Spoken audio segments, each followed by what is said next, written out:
চলতি বছর এসএসসি ও সমমানের পরীক্ষায় দেশের বিভিন্ন শিক্ষা বোর্ডের ৩১২টি প্রতিষ্ঠানের কোনো শিক্ষার্থী পাশ করতে পারেনি।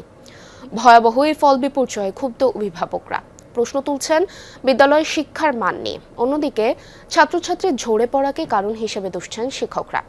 বোর্ড কর্মকর্তারা জানান, এসব স্কুলের প্রধানদের থেকে নেওয়া হবে ব্যাখ্যা, পরবর্তীতে গ্রহণ করা হবে প্রয়োজনীয় ব্যবস্থা। ফোটানোর ঝামেলা ছাড়াই নিরাপদ পানির জন্য ঘরে আনুন পিওরিট। কল করুন 16627। গ্রামের মেঠোপথের পাশে ঠায় দাঁড়ানো ছোট্ট একটি স্কুল। বন্ধ গেট দেখে বোঝার উপায় নেই শেষ কবে খোলা হয়েছিল। এই বছর এসএসসিতে স্কুলটির ১৩ শিক্ষার্থী অংশ নেয়। দুর্ভাগ্যক্রমে কেউই পাশ করতে পারেনি। এসএসসিতে কোনো শিক্ষার্থী পাশ করেনি রাজশাহী বোর্ডে এমন শিক্ষা প্রতিষ্ঠান ৬টি।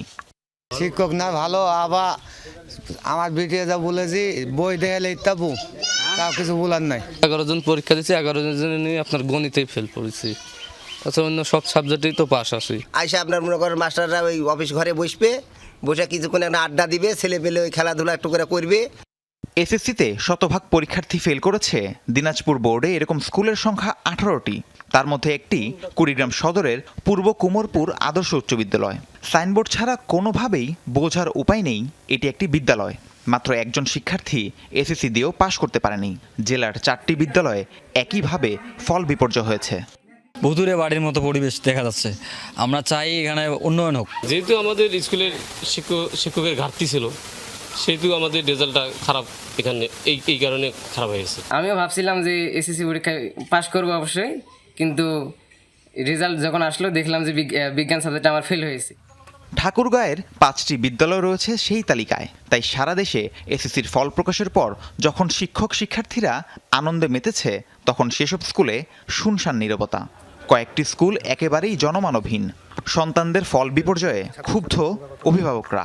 শিক্ষকরা দায় এড়াতে বলছেন নানা সমস্যার কথা। আমার মেয়ে এখানে পড়ছে আকচা আদর্শ উচ্চ বিদ্যালয়ের। এবার মেট্রিক পরীক্ষা দিছে, ফেল করছে 3 সাবজেক্ট। এখানে তো 5 জন ছাত্রী ছিল, 5 জনের ভিতরে 5 জনই ফেল হয়েছে। আর বিশেষ তো দেখতেছেন যে স্কুলের কি অবস্থা। এইরকম একটা প্রতিষ্ঠানে কোনো আর্টসের কোনো স্টুডেন্ট নেই, বিজ্ঞানের উচ্চারণগুলো করতে পারে না, কিন্তু আমাদেরকে তাদেরকে সায়েন্সেই স্টুডেন্ট বাড়ানোর জন্য এটুকু আমাদের করতে হচ্ছে। এরা যখন সায়েন্স নিয়ে নিল, এখন আজকে যেটা রেজাল্টে দেখা গেল যে ওরা সায়েন্সের সাবজেক্টই ফেল করছে। আর্টসের সাবজেক্টগুলো রেজাল্ট ভালো, এবং সব মিলে যে রেজাল্টের গ্রেড এটাও আবার ভালো আছে, কিন্তু সায়েন্সের সাবজেক্ট খারাপ করছে। যশোর বোর্ডের 11টি স্কুলের কোনো পরীক্ষার্থী এসএসসিতে কৃতকার্য হয়নি।